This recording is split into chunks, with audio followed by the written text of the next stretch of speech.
One vote. That was the margin between the President of the United States staying in power and being thrown out of the White House forever. The year was 1868. The country was 3 years out from civil war. The man on trial was not a distant figure from the history books.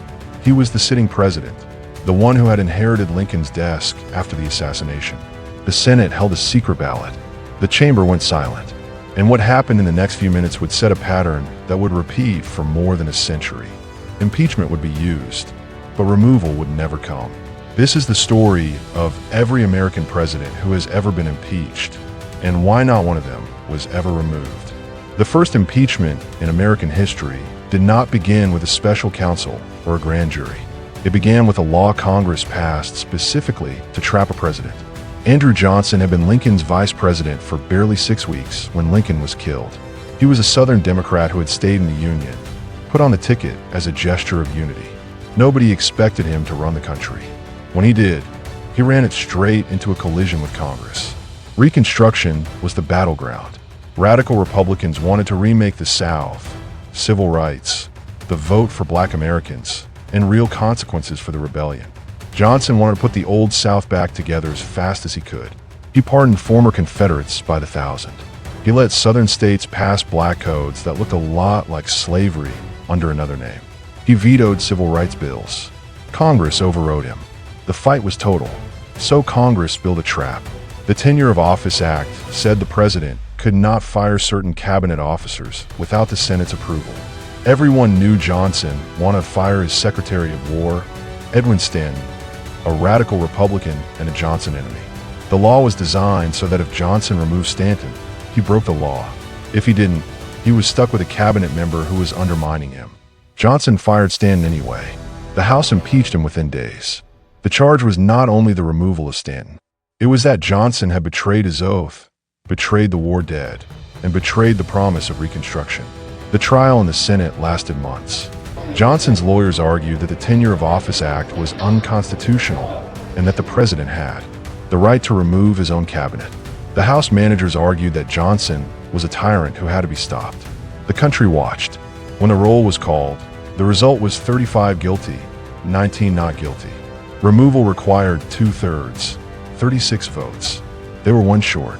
7 Republican senators had broken with their party and voted to acquit. Some said they feared the precedent of removing a president for a political fight.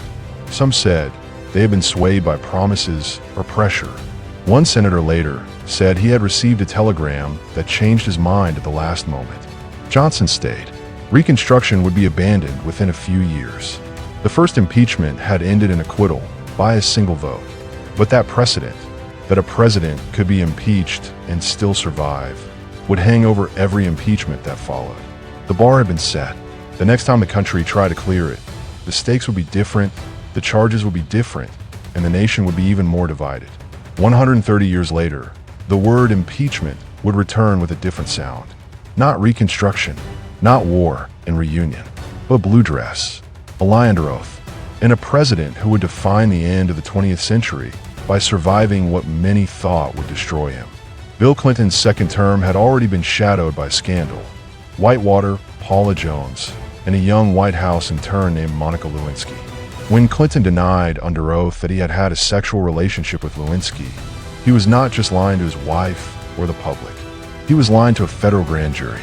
Independent counsel Kenneth Starr had been investigating the president for years. Now he had something that could not be ignored. Evidence that the president had committed perjury and had encouraged others to lie as well. Starr sent a report to Congress. The House Judiciary Committee held hearings. And in December 1998, the full House voted to impeach William Jefferson Clinton for perjury before the grand jury and obstruction of justice. The debate was not only legal, it was moral, political, and deeply personal. Supporters of impeachment said the rule of law required it, that no one, not even the president, could lie under oath and obstruct justice without consequence. Before we continue, please like and subscribe. Your support encourages us to keep producing videos like these. Opponents said the charges grew out of a private affair that had been weaponized by political enemies, and that removing a twice-elected president for this would shatter the legitimacy of the process. The country was split. Clinton's approval rating stayed high. The economy was strong. and a large part of the public saw the impeachment as a partisan attack rather than a constitutional duty. The Senate trial opened in January 1999. Chief Justice William Rehnquist presided. The House managers presented their case. The president's lawyers defended him. No one expected removal. The math was clear. Removal needed 67 senators. The Republicans had 55. Not enough. When the votes were cast, both articles failed.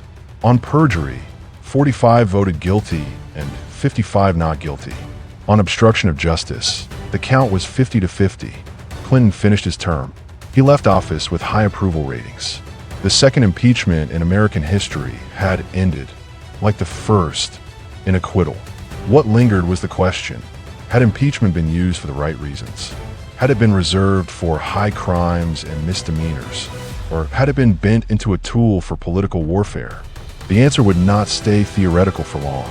Within 2 decades, another president would be impeached, not once but twice, and the divisions would cut even deeper. The third president to be impeached would face it twice in a single term.